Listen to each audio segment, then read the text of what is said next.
Selamat pagi Bapak Ibu sekalian. Hari ini kita berkumpul untuk melaksanakan kegiatan definisi budaya positif yang akan disampaikan oleh Ibu Juliin Intan Fitriya CGP angkatan 7. Baik, kita kepada Bu Wiwin. Kepada Bu Wiwin, waktu dan kami persilakan.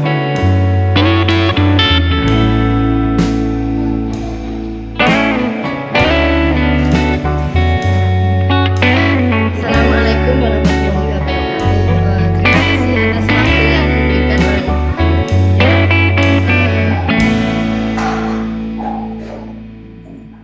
mohon izin untuk membagikan layar nggih, share screen.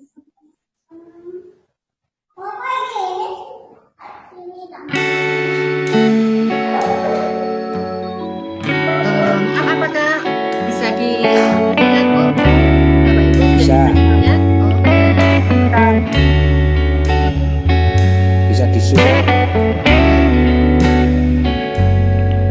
sebelumnya pertama-tama mari kita panjatkan puji syukur kepada Allah Subhanahu wa taala yang telah melimpahkan rahmat dan hidayahnya sehingga kita dapat tatap muka walaupun lewat virtual dalam aksinya kita berusaha untuk dapat meningkatkan pemahaman dan pengalaman penerapan budaya positif di sekolah kita. Bapak Ibu, destinasi kegiatan hari ini adalah merupakan kegiatan nyata saya sebagai pembela angkatan 7 di Kabupaten Batang ini.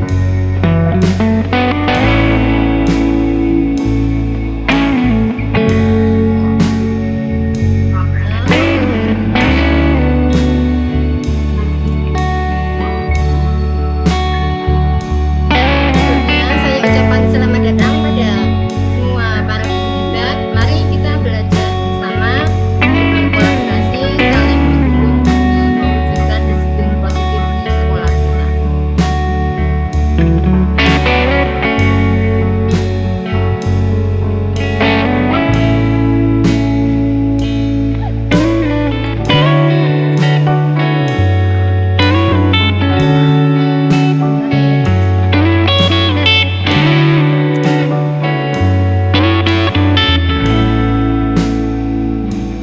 Dalam modul 1.4 budaya positif ini ada konsep utama yang terdiri dari satu adanya perubahan paradigma belajar, dua disiplin positif, yang ketiga motivasi perilaku manusia, terus ada juga tentang kebutuhan dasar manusia, selanjutnya ada posisi kontrol restitusi dan juga keyakinan kelas. Dan yang terakhir adalah tiga restitusi. Konsep yang pertama, pembelajaran dengan paradigma baru.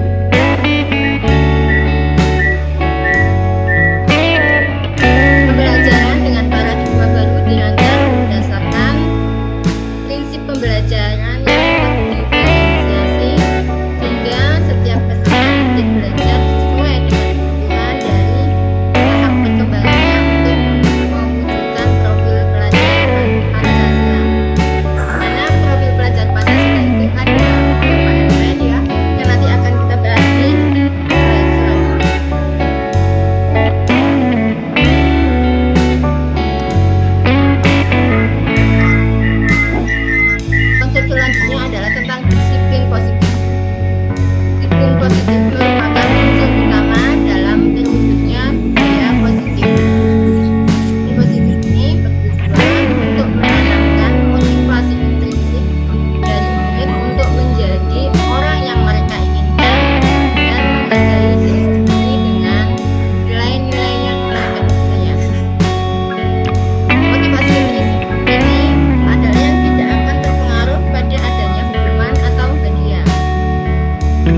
adalah sifat-sifat positif manusia yang merupakan tujuan mulia yang ingin dicapai setiap individu. Nilai-nilai tersebut bersifat universal dan lintas bahasa, suku, bangsa, agama, maupun latar belakang. Nilai-nilai kebajikan yang ingin dicapai oleh setiap anak Indonesia kita kenal dengan profil belajar Pancasila, di mana ada 6 elemen dari belajar Pancasila itu, diantaranya 1. Elemen beriman, bertakwa kepada Tuhan Yang Maha Esa, dan berakhlak mulia. Selanjutnya adalah elemen mandiri. Terus elemen bernalar kritis, berkebinekaan global, bergotong royong, dan yang terakhir adalah elemen kreatif. Selanjutnya kita bahas tentang teori kontrol atau teori pilihan.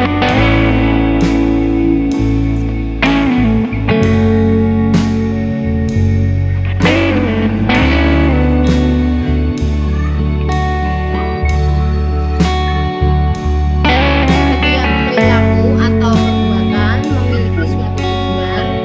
Di Dr. William Glasser pada teori kontrol nomor 1984.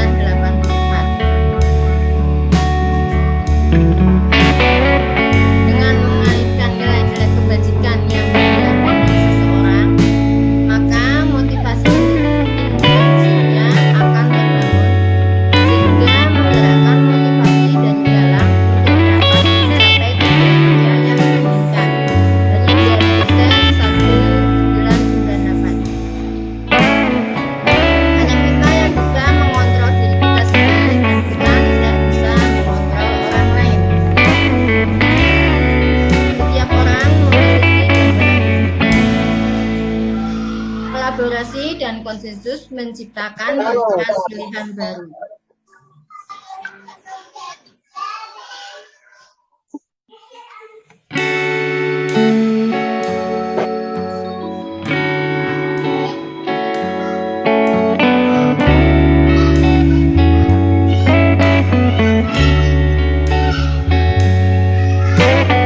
Teori motivasi, hukuman, dan pengetahuan perilaku mempunyai tujuan diantaranya 1. Untuk menghindari ketidaknyamanan atau hukuman. 2. Untuk mendapatkan imbalan atau penghargaan. Selanjutnya untuk menjadi orang yang menginginkan dan menghargai diri sendiri.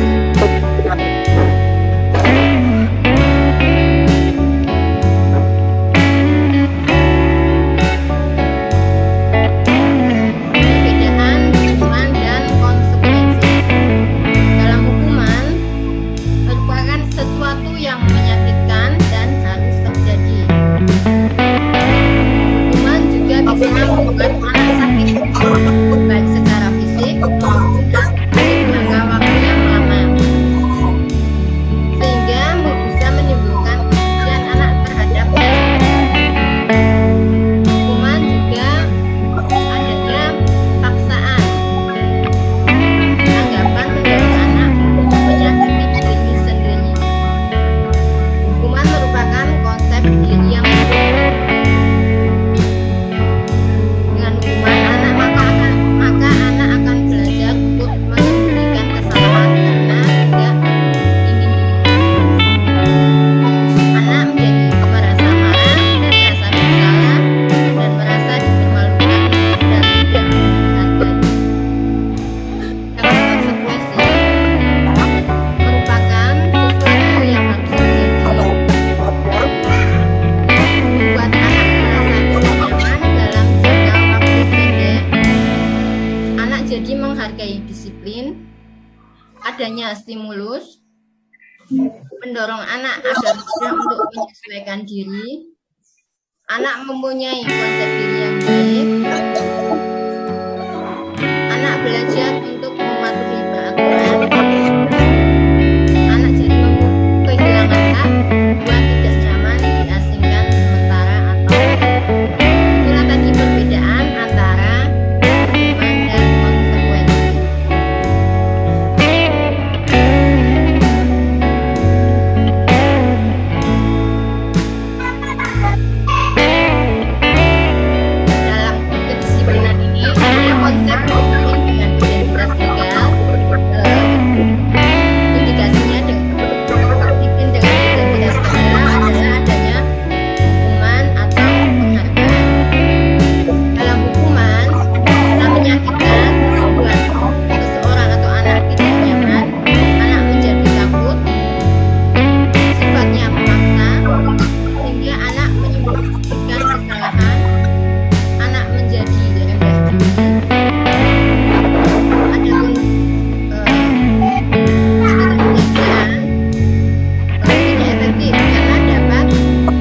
Untuk restitusi, anak menjadi lebih bertanggung jawab atas perilakunya.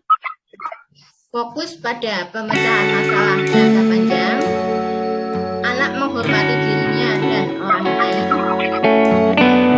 Adanya teori kontrol, dirinya anak tersebut bisa kontrol. Anak bersemangat dalam memperbaiki kesalahan. Dalam hal ini, dalam restitusi ini, motivasinya adalah motivasi yang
selanjutnya saya akan mencoba memberikan contoh penerapan 5 posisi kontrol itu dalam keseharian kita. Saya mengambil contoh kasus adalah anak yang membuang sampah sembarangan. Sebelumnya kan sudah ada keyakinan bahwa setiap membuang sampah adalah pada tempatnya, tidak boleh dilakukan sembarangan. Kasus ini ada seorang anak yang membuang sampah sembarangan pada waktu kegiatan makan. Contoh penerapan jika kita ada di posisi kontrol sebagai kata-kata yang bisa kita ucapkan bisa seperti ini. Aturan sekolah, bersihkan semuanya. Dalam posisi ini, si guru tidak menanyakan alasan kenapa dia membuang sampah tidak pada tempatnya. Dia langsung memberikan hukuman atas aturan yang dilanggar. Jika kita dalam posisi kontrol sebagai membuat rasa bersalah, berapa kali guru harus memberitahu kamu, guru kecewa padamu, dan kata-kata ini bisa membuat anak yang melakukan kesalahan itu menjadi merasa bersalah. Selanjutnya adalah jika kita dalam posisi kontrol sebagai teman. Ayolah, buat merasa bangga. Kali ini tidak apa-apa, kamu salah. Dalam hal ini, guru bersikap sebagai teman kepada anak yang melakukan kesalahan.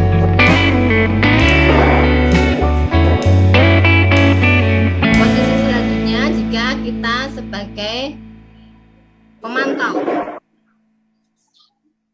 Kamu sudah melanggar. Apa aturan dan konsekuensinya? Guru memberikan mengatakan apa aturannya dan menanyakan konsekuensi apa jika si anak melakukan pelanggaran tersebut.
positif. Keyakinan kelas mudah diingat dan dipahami oleh semua warga kelas. Keyakinan kelas dapat diterapkan di lingkungan tersebut. Semua warga kelas hendaknya ikut berkontribusi dalam pembuatan keyakinan kelas lewat kegiatan-kegiatan curah pendapat. Bersedia meninjau kembali keyakinan kelas dari waktu ke waktu.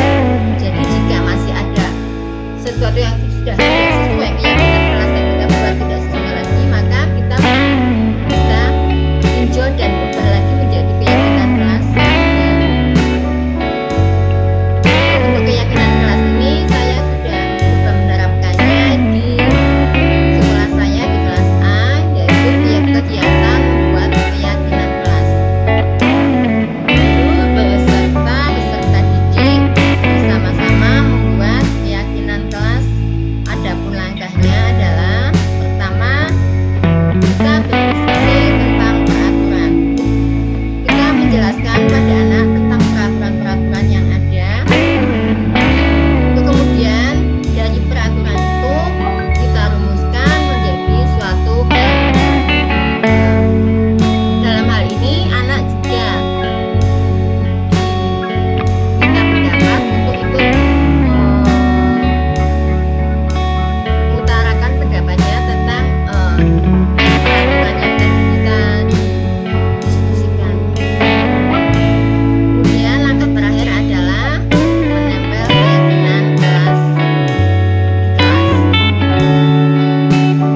Berikut ini adalah dokumentasi dari kegiatan membuat keyakinan kelas A1 di TK Negeri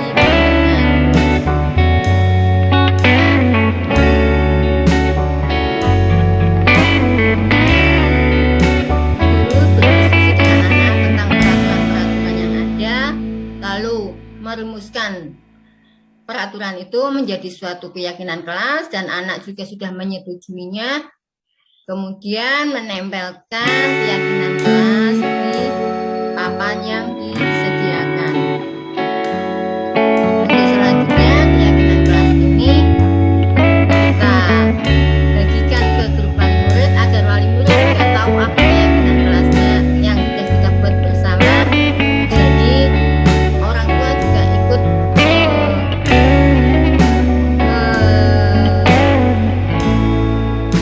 juga ikut melaksanakan keyakinan kelas dan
bagus memperlakukan orang lain.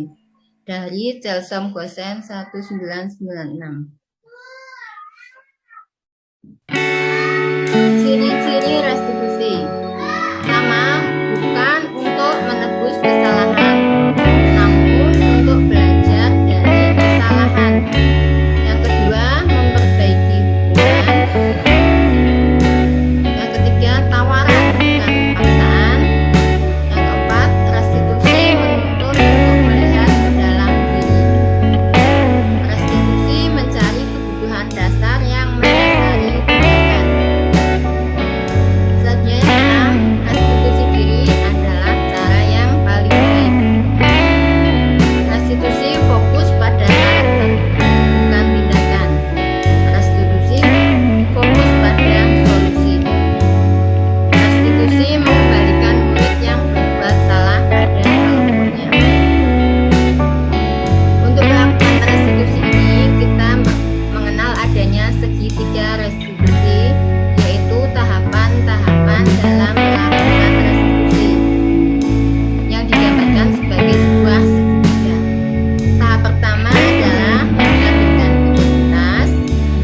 Yang kedua, validasi tindakan yang salah.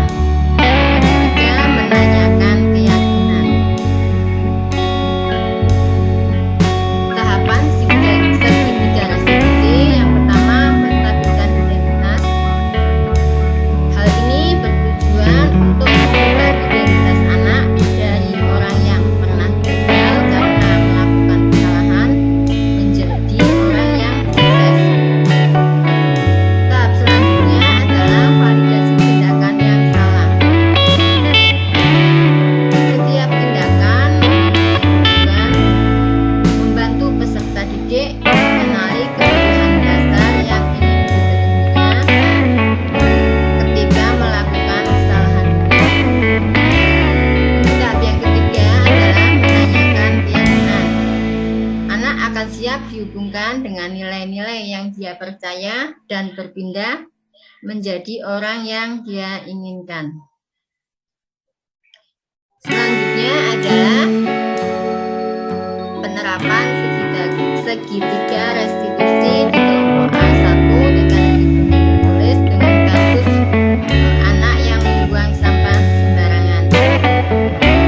Maaf, ini tidak ada videonya ya, karena ini berupa PDF, jadi videonya gambar.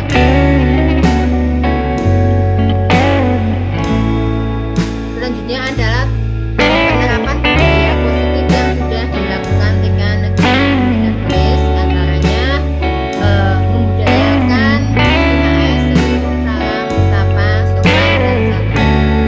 Setiap pagi guru menyambut anak di depan dan anak bersalaman dulu dengan wajah yang ceria, juga menyambut dengan wajah ceria penuh senyum. Membiasakan membuang sampah pada tempatnya, yaitu di tempat sampah. Ada juga kegiatan memilah dan memilih sampah sesuai dengan jenis sampahnya yang dilakukan secara bersama-sama atau gotong royong. Guru beserta anak didik melakukan kegiatan pilih sampah ini. Selanjutnya, kita juga sudah membuat keyakinan kelas bersama anak di kelas masing-masing. Untuk contoh di kelas A1 ya. Kita juga ada kegiatan praktek surat di sekolah. Itu untuk menanamkan elemen pada profil belajar Pancasila tentang beriman dan bertakwa kepada Allah Subhanahu wa Ta'ala. Budaya positif lainnya adalah mengembalikan dan merapikan lagi mainan yang sudah digunakan oleh temannya. Jadi anak-anak bisa melakukannya bersama-sama berkelompok. Juga kita ada pojok baca di mana anak-anak bisa melatih keterampilan literasi mereka dengan buku-buku bacaan yang kita sediakan. Demikian itu tadi contoh penerapan budaya positif yang sudah kita lakukan di TK Negeri Perundingan.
pandemi ini, kenapa ada peraturan tentang memakai masker dan mencuci tangan setiap kali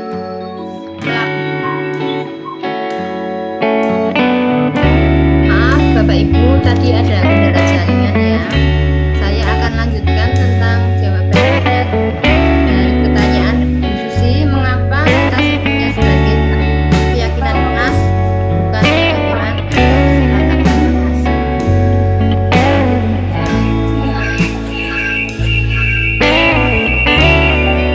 Untuk menjawab pertanyaan dari ini, kita bisa menggunakan dengan pertanyaan mengapa kita harus menggunakan masker dan rajin cuci tangan setiap saat masa pandemi, atau juga pertanyaan mengapa ada peraturan untuk memakai waktu berkendara. Mungkin jawaban kita adalah untuk keselamatan atau kesehatan. Nilai-nilai keselamatan atau kesehatan inilah yang kita sebut sebagai suatu keyakinan, yaitu nilai-nilai kebajikan positif universal yang disepakati bersama secara universal tanpa memandang latar belakang suku, negara, bangsa maupun suatu keyakinan akan lebih memotivasi seseorang dari dalam atau memotivasi secara intensif atau eksternal. Seseorang akan lebih tergerak dan bersemangat untuk menjalankan keyakinannya daripada hanya sekedar mengikuti serangkaian peraturan. Untuk demikian Bapak Ibu, mereka perlu mendalami tentang suatu keyakinan daripada hanya mendengarkan peraturan-peraturan yang mengatur mereka untuk ini atau itu.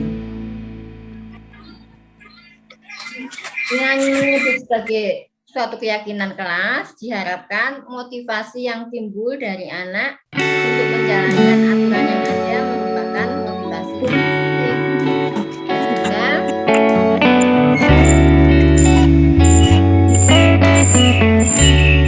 Sehingga dalam menjalankannya tanpa paksaan atau mengharap imbalan, tapi karena kesadaran bahwa hal tersebut merupakan nilai-nilai kebajikan universal yang berguna bagi mereka.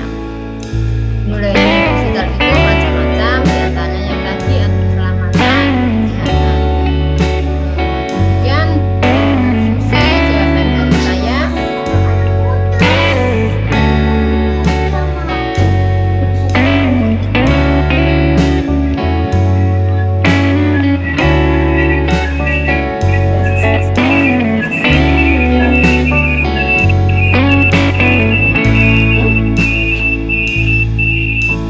Baik, apakah ada demikian bagaimana Bunda Susi sudah cukupkah mendapat penjelasan? Sudah cukup Bun, terima kasih. Susi, monggo. Apakah ada pertanyaan dari yang lain? Sepertinya tidak ada, nggih. Kalau tidak ada kegiatan diseminasi budaya positif yang disampaikan oleh Bu Wiwin Lintang Indria, saya rasa bisa dicukupkan sampai sampai ini. Nggih. Semoga apa yang dipaparkan oleh Bu Wiwin tadi mengenai budaya positif dapat diterima oleh kita, dapat menjadi satu pembelajaran baru sehingga kita bisa mengimplementasikan pada kegiatan pembelajaran sehari-hari. Sekali lagi terima kasih kepada teman-teman semua yang sudah meluangkan waktu, dan terima kasih kepada Bu Wiwin untuk ilmu yang disampaikan. Saya sebagai moderator mohon maaf apabila dalam penyampaian tadi ada kesalahan. Wassalamualaikum warahmatullahi wabarakatuh.